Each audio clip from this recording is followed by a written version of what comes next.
We'll give you a moment to get settled. This is emergency communications. In prior years, you would have been asked a different question, but with budgetary constraints and with the understanding of a status quo recommended budget, what does that entail for the operations of your department? And just for the viewing audience, if you can provide a brief synopsis of the services that you provide for the city, and the floor is yours. Let me start by saying thank you, Madam Chair and council members, for your time today to hear about our agency. I'm Michelle Donegan, the Director of Emergency Communications, commonly known as the DEC.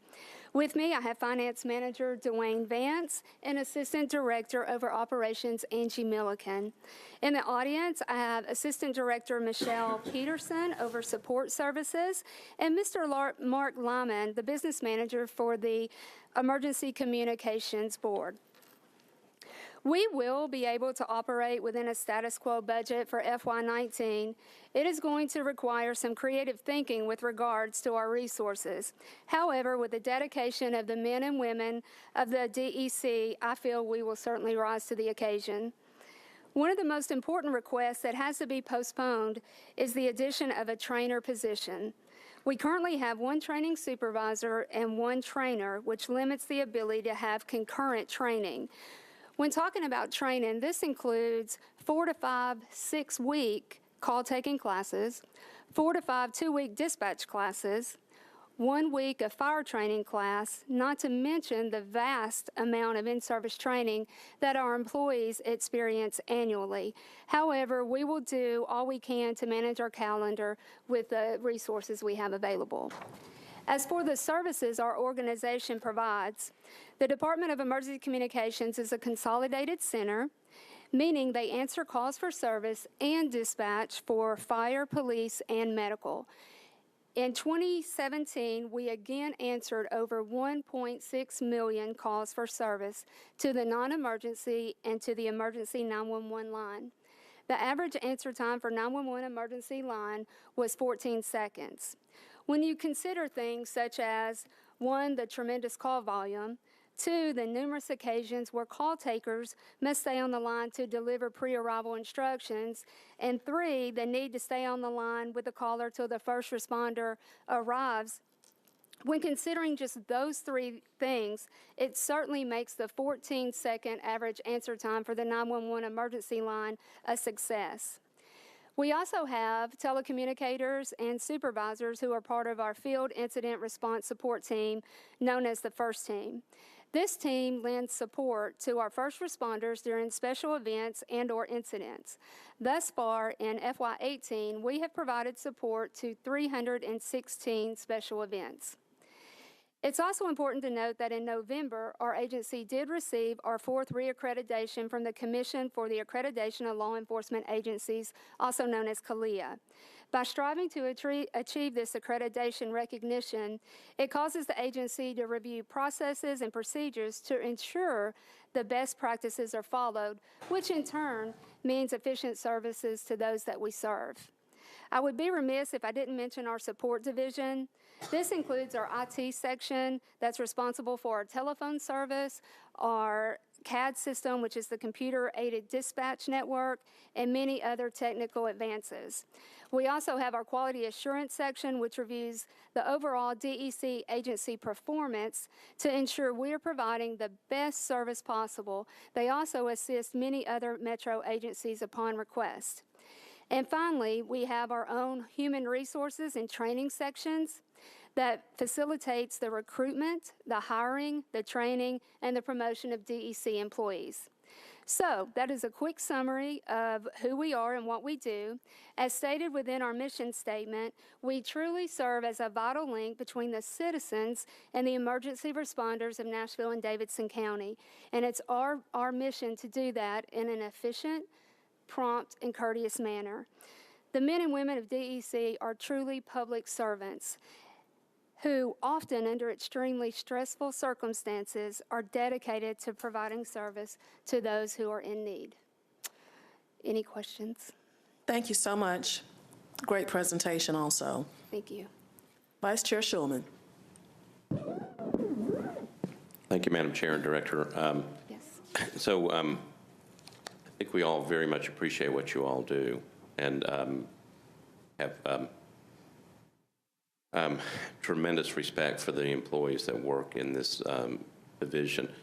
I know it's a bad year to ask for budgetary things, but I always worry that you all need more, particularly under the stress that you're in.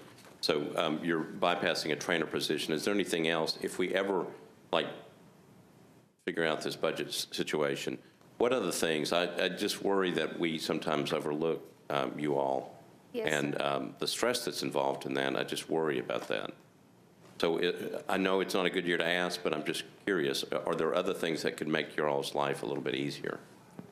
Yes, sir. We had that when we looked at what we would have been. We operate under a 3-year plan to ensure, because each thing we ask for usually builds on the year before and the year preceding. So when we looked at what our request should be for this FY19, we chose what was the most important, and for us, the trainer would be, because that ensures we're able to fill our vacancies as needed and required. The other request we were going to have was for a supervisor position, because as we continue to grow, the span of control is very important there to ensure we have someone to manage that span of control without any issues or concern. And then finally, because we are trying to grow and we are so involved, we've added additional training classes to our yearly training, which it makes our hiring process much longer. So our other thing was a hiring assistant for our HR to enable that we're doing it efficiently, we're doing it quickly, and our background checks are done appropriately. Okay, and then one last question, I guess, would be on the special events. Yes, Could you go back over that? What does that require you to have to do? On special events, we have dispatchers who are assigned solely to the event at hand, such as the July 4th celebration. And those dispatchers are dedicated solely to the responders at that unit, at that event. And that's important because we can't pull dispatchers who are taking care of the rest of the city. So we pay someone in an overtime status to go and assist. On large-scale events, they may be on scene. On events that aren't of that magnitude, they're going to be within our center working, but their attention is focused solely on the event at hand. Okay, so I'm scared I'm going to get into something that I may not want to get into, but the question would be, if your folks are dealing with a special event, does somebody require you to do that? Is that part of what you just do on a basic, as a basic function? Or if it's a special event and someone is paying a fee to security, to the police or whatever to actually handle it, do you all get compensated for that as well? The way we're compensated is through our overtime budget. We do not receive the fee from that from an outside party. Okay. So I think you answered my question. I know that obviously this is an issue floating around, but again, what I was curious about was if somebody puts on an event and has to pay for security, you're a whole extra component to it that is not being reimbursed by anyone except by the taxpayers. That's is that right? Correct. That's okay. correct, sir. All right. I may be asking more questions later. Thank you. Thank you. Thank you, Vice Chair. Councilman Glover. Thank you, Chair. Commander, how are you? I'm very good, sir. Thank you. Good to see you. All right, so I was trying to remember. I don't like to recall because you literally operate in seconds, and I don't know whether I miss it by 1 second or I'm on the mark or whatever. Yes, sir. I know one of the concerns a couple of years ago was to bring the response time down. Has that worked on some of the things with regards to what you guys have put in place, et cetera? I know we had talked about trying to give additional money. I was looking for some reason. I had it in my mind that we tried to add a couple of positions for you, but that's not what I'm seeing over the last couple of years. That's correct, sir. Did we add positions maybe a year or so prior to that? 2 years ago. It was 2 years ago. Yes, sir. It was 2 years ago. Okay, and so, and I think when you came and talked with us last year, your response times had improved over the year previous, saying that with the added personnel, it had helped. Am I remembering that correctly? Yes, sir. I think that's a pretty safe thing to say. Generally, the more personnel you have available, the quicker the answer time's going to be. Sure, okay. All right, so what would be, you said your request would be for the trainer. What would be the cost of that FTE position? Let me give you that. For the trainer, it would be $75,200. And is that all-inclusive, benefits, everything? That is salary and fringe, yes, sir. Okay, all right, very good. And so with the special events, and I want to piggyback a little bit on what Councilman Schulman is asking. So in the special events then, you have not received any additional funding, because that is one area that I know some of the other departments we've tried to accommodate, but there's been no help that we've tried to accommodate you on. Your department specifically, I Not should for say. this year, sir. We did receive special events money last year. Okay, all right, okay. All right, very good. Thank you, Chair. Thank you, Councilman. Councilman Prottmore. Thank you, Madam Chair, and thank you, Director, for being here, and all your staff. Yes, sir. Kind of follow up on Councilman Glover and Councilman, Schulman. I just want to follow up on a couple of items. In the training position, you were talking about, well, you're talking about staff and the stress. What is the normal, well, not the normal, there's no such thing as normal. What is the turnover rate currently within the Emergency Communications Center? For this year, it will be 14%. And when you look at that, we've had a high of 27% in 2008, and the lowest was FY12 and FY14, which was at 11%. So you have, through several means, reduced the turnover rate. And the training time for an individual, an employee? Before an employee is truly on what we would say on their own and able to call, take, as well as dispatch on their own is a year process. Are they assigned a trainer during the entire year? What happens, they attend a 6-week call-taking academy. When they are released from that call-taking academy, they are with a trainer, and they rotate for a 3-month period on each shift. Once they've completed that, we have a dispatching class. That's a 2-week class. After they attend that, they once again rotate for 3 months on each shift, and they are side-by-side, one-on-one with a dispatch trainer. After that 3-month period, they're also on their own again, and then about that time, their probation period will be up. So that's 1-year period. The trainer you're requesting or you would like to have is one that could do every stage of that training? They do not. We have call-taking trainers on the floor. This individual that I'm requesting is going to take care of the call-taking class that's 6 weeks. And then when they return for that 2-week dispatch class, they take care of that. And they also do over 20-plus hours per person for in-service training.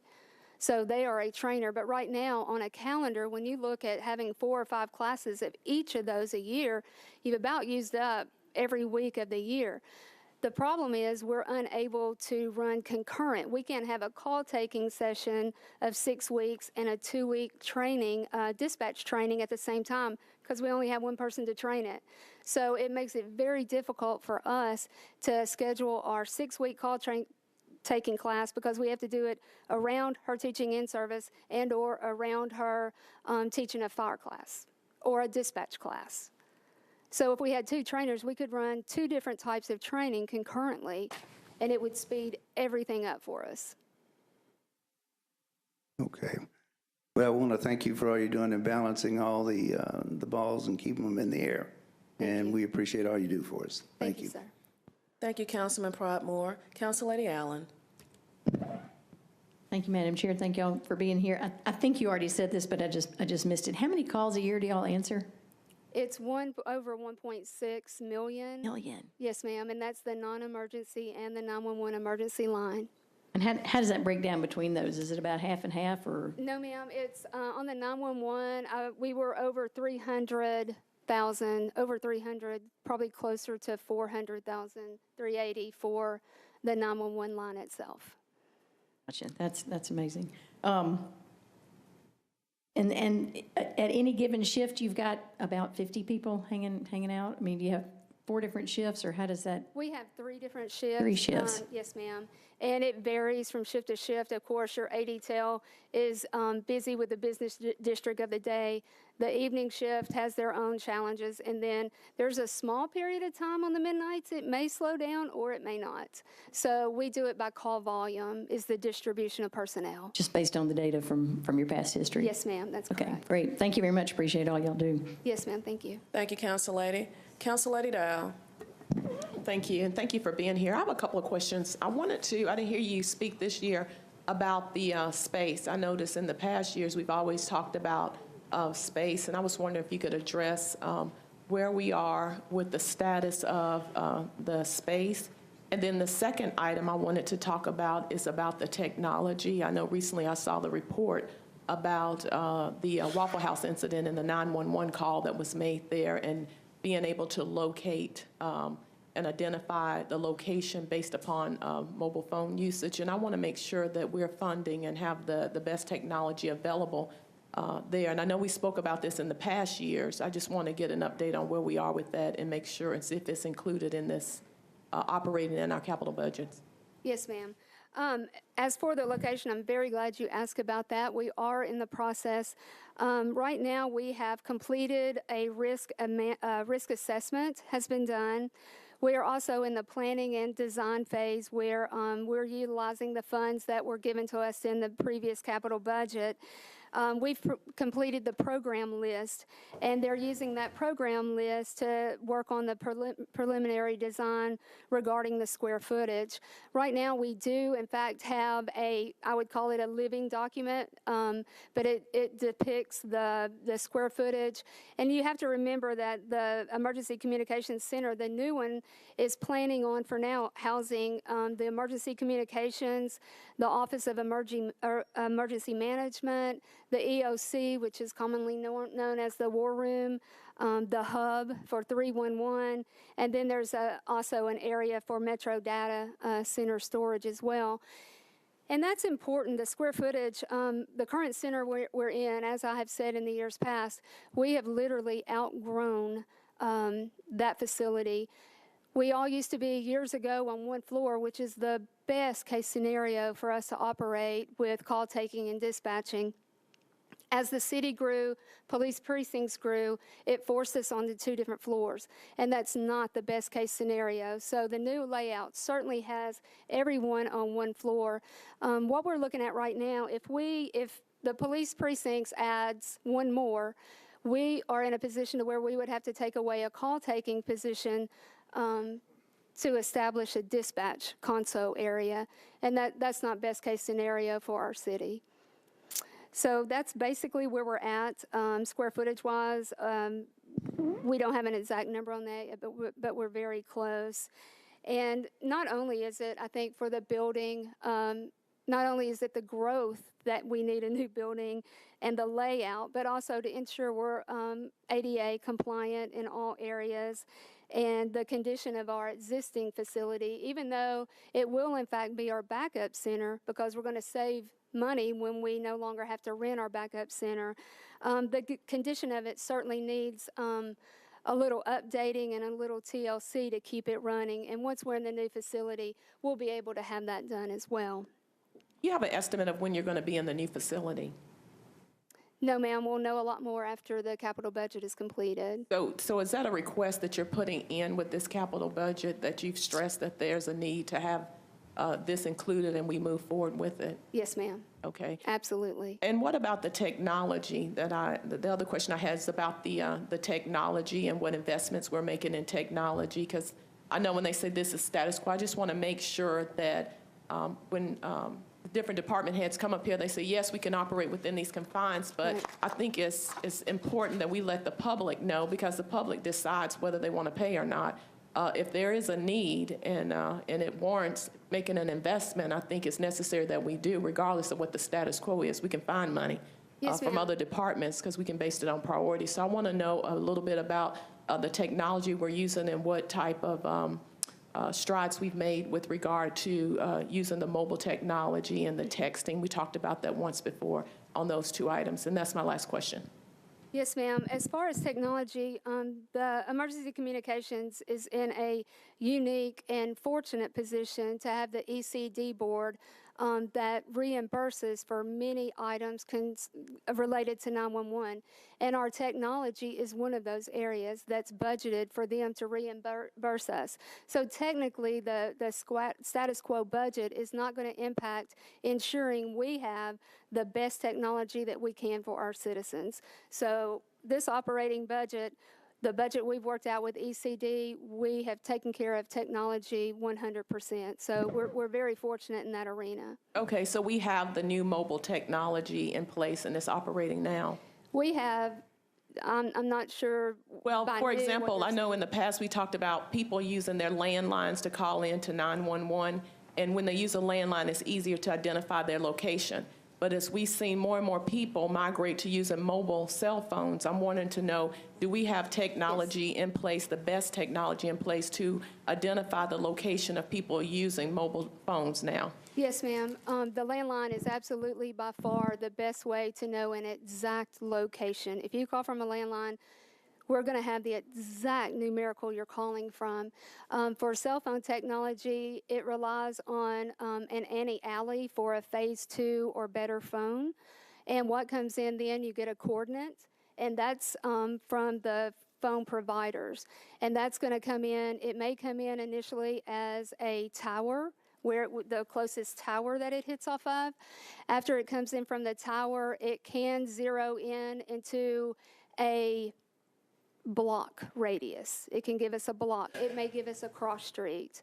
But that we have the technology to receive that information, but that's not that we do not generate that information, if that helps you. I just want to make sure that we have whatever the best is out on the market in place to help identify locations and everything. I just want to make sure, so if you're saying that we do. Yes, ma'am. Okay. Yes, ma'am. That's it. Thank you so much. Thank you. Thank you, Council Lady. Councilman Glover. When Councilman Pridemore was asking a question, it triggered something that I would like to follow up on. Given the fact that you need the additional trainer, because of the lack of what you have there, is it creating overtime for your department that may not be necessary if you had that trainer? I would not say it impacts our overtime for the training position. It impacts our ability to impact our attrition in a quicker manner for us to fill the vacancies we have. Okay. All right.